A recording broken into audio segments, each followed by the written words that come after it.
आजचा व्हिडिओ माझ्यासाठी खूप खास आहे आणि भावनिक आहे, कारण आज मी भगवान महादेवांच्या कृपेने 16 सोमवारचे व्रत उद्यापन केले आहे.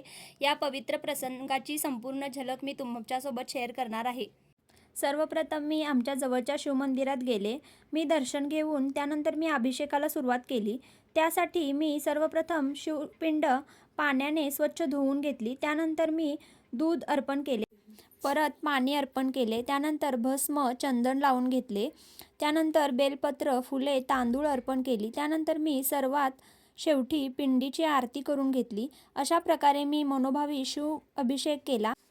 त्यानंतर दुपारी आमच्या घरी स्वयंपाकाला सुरुवात झाली. त्यासाठी सर्वप्रथम आम्ही चपात्या करून घेतल्या. त्यानंतर वांग्याची भाजी, शिरा करून घेतला. अशा प्रकारे आमचा सर्व स्वयंपाक तयार झाला. त्यानंतर मी माझे आवरायला सुरुवात केली. माझ्या मैत्रिणींनी माझी हेअरस्टाईल केली. अशा प्रकारे माझा मेकअप करून झाला. त्यानंतर मी पूजेला सुरुवात केली. सर्वप्रथम मी गणपती आणि शिवपिंडीचा अभिषेक करून घेतला. त्यानंतर मी पाठावर ताट ठेवले. त्या कलशला हळदी कुंकू लावून घेतले आणि त्यात खाऊची पाने घालून नारळ ठेवला आणि तो कलश पाठावर ठेवला. त्यानंतर मी रांगोळी काढून आरती लावून वाचायला सुरुवात केली.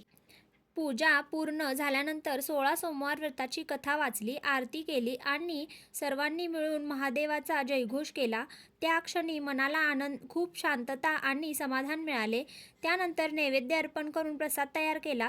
कुटुंबातील सर्व सदस्यांनी एकत्र येऊन महादेवाची कृपा मिळाल्याबद्दल एक कृतज्ञता व्यक्त केली. अशा धार्मिक कार्यक्रमामुळे घरात सकारात्मक वातावरण निर्माण होते आणि त्यामध्ये प्रेम, एकोपा आणि आनंद वाढतो. त्यानंतर मी दुधाने आणि पाण्याने सर्वांचे पाय धुवून घेतले आणि हळदी कुंकू लावून नमस्कार करून घेतला. माझ्या दादांनी आणि त्याच्या मित्रांनी वाढायला सुरुवात केली. सर्वांनी प्रेमाने आणि आनंदाने महाप्रसादाचा आस्वाद घेतला. त्यानंतर मी सर्वांची ओटी भरून घेतली.